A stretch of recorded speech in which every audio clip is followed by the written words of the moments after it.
I never thought I'd see the end of Toyota. We've seen nothing but problems upon problems upon problems with Toyota vehicles blowing up engines, catastrophic failures. We've seen engine replacements, and as well, Toyota now has a new big issue, transmissions. That's right. From whether you're talking about hub issues, suspension problems, engine issues, rod bearings, main bearings, and now the 8-speed automatic transmission, it begs the question, when will this bleeding stop? And Toyota is truly struggling in recent days, weeks, and months. Now we're starting to see some big changes here. For those that automatically think, okay, I want to buy something new and reliable. We bought ourselves a Toyota Camry because we felt it was reliable. It was an outgoing and naturally aspirated four-banger.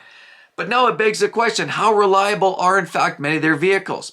I mean, we're hearing all kinds of problems by Toyota. I never thought I could say that Toyota wasn't a trusted brand, and I never could say that I thought they were in serious dire straits. Now, many people say, well, yeah, the first year or two are always a bad bet, and that's fairly true is the industry as a whole. If you're looking at shopping for a new vehicle, the latest, the brand new, shiniest model that's just redesigned from ground up is always going to be the biggest, riskiest bet. And Toyota is no different. They've revamped a lot of their lineup, and we're seeing a lot of sudden changes. But unfortunately, with some of those sudden changes, we're seeing some big catastrophic issues. I mean, first of all, one of the big issues we've heard in the Tundras, the LX600s from Lexus, as well as potentially the GX, we're talking about vehicles that are using that new 3.4-liter twin-turbo V6. It started out a whole host of problems with people replacing engines, tearing down, looking in to find the root cause. Some people were getting blamed for using too poor a grade of fuel, the not right type of oil, or of course not changing their oil adequately enough.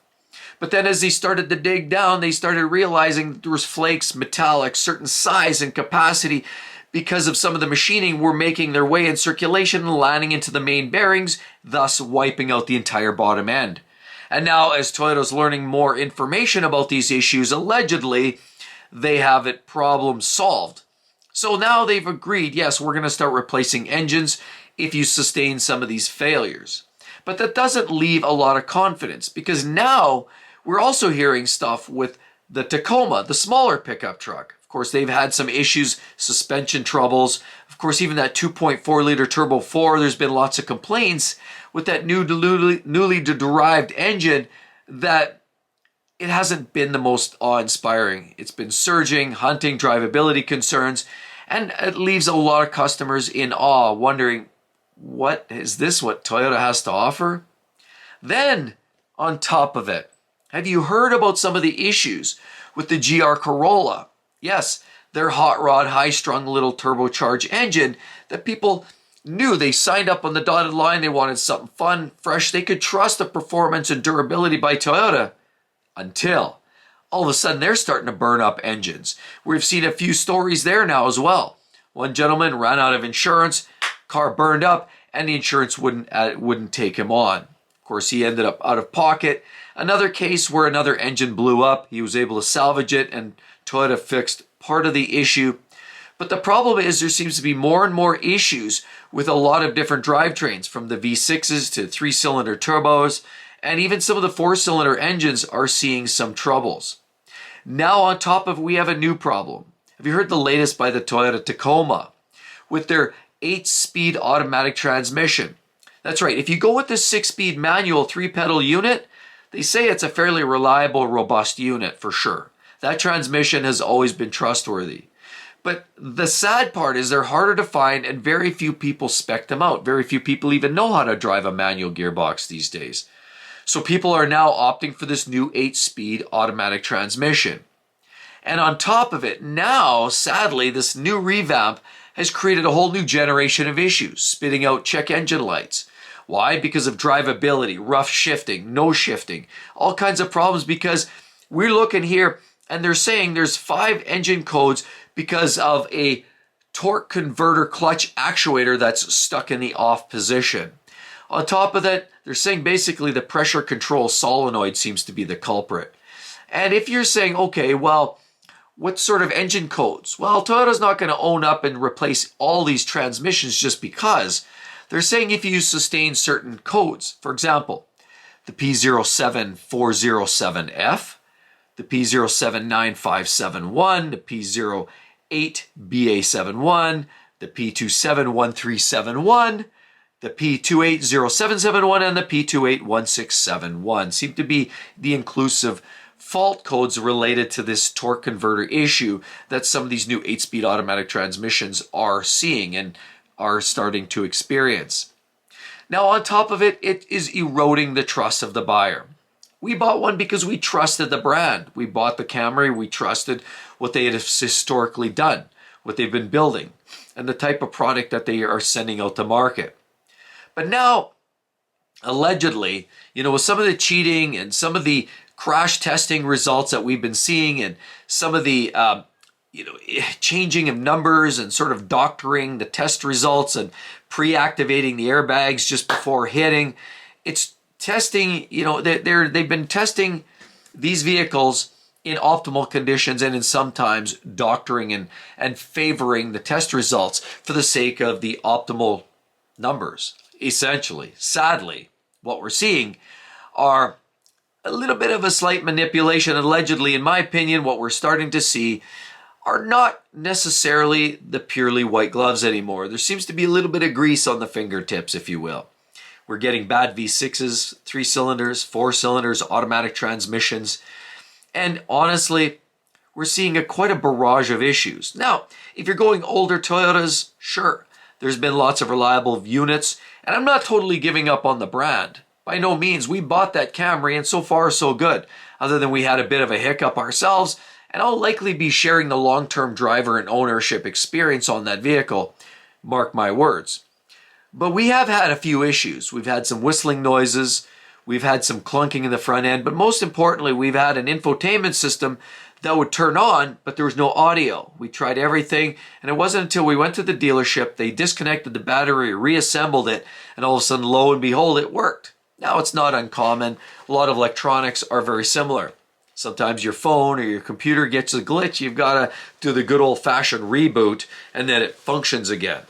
Sadly, we're seeing a lot of these issues. You've heard of Stellantis and the Rams. They're blaming the software issues for some of these ABS and safety-related problems that they've just spit out with 1.2 million vehicles. So as we're starting to see a lot of these vehicles become more complex, more complicated, and designed with much more computers supporting the whole process, that leaves certainly more gap for failures.